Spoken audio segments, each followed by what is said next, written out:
Hi అండి. ఎవరైనా సరే ఈజీగా చేసుకునే ఎగ్ బిర్యానీ ఎలా ప్రిపేర్ చేసుకోవాలో ఈ వీడియోలో చూసేద్దాం. ముందుగా అయితే కుక్కర్లో 3 టేబుల్ స్పూన్ ఆయిల్ వేసుకోవాలి.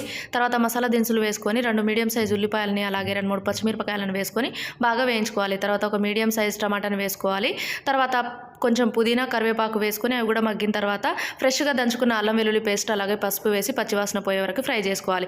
తర్వాత కసూరి మేతి అలాగే ధనియా పౌడర్ అలాగే కొంచెం గరం మసాలా బిర్యానీ మసాలా టేస్ట్కి తగినంత కారం ఉప్పు వేసి బాగా కలుపుకొని తర్వాత 2 టేబుల్ స్పూన్ పెరుగు వేసుకొని ఇదంతా బాగా ఆయిల్ పైకి వచ్చేదాకా ఫ్రై చేసుకోవాలి. తర్వాత ముందుగానే కడిగి పెట్టుకున్న ఈ బాస్మతి రైస్ని ఇందులో వేసుకోవాలి. నేను 1.5 గ్లాసుల రైస్ అయితే తీసుకున్నాను. దీనికి 2.5 గ్లాసుల వేడి నీళ్ళు అయితే పోసుకోవాలన్నమాట. ఆయిల్లో కొంచెం పసుపు అలాగే కొంచెం కారం అలాగే కొంచెం సాల్ట్ వేసి ఫ్రై చేసుకున్న ఈ ఎగ్స్ని ఇందులో వేసుకోవాలి. తర్వాత కొత్తిమీర పుదీనా అలాగే 1 టేబుల్ స్పూన్ నెయ్యి వేసుకొని మూత క్లోజ్ చేసి ఒక విజిల్ వచ్చిన తర్వాత 10 నిమిషాలు అలానే వదిలేయాలి. తర్వాత ఇలా చూస్తే బిర్యానీ అయితే రెడీ అయిపోతుంది అనమాట. చాలా టేస్టీగా ఉంటుంది. ఒకసారి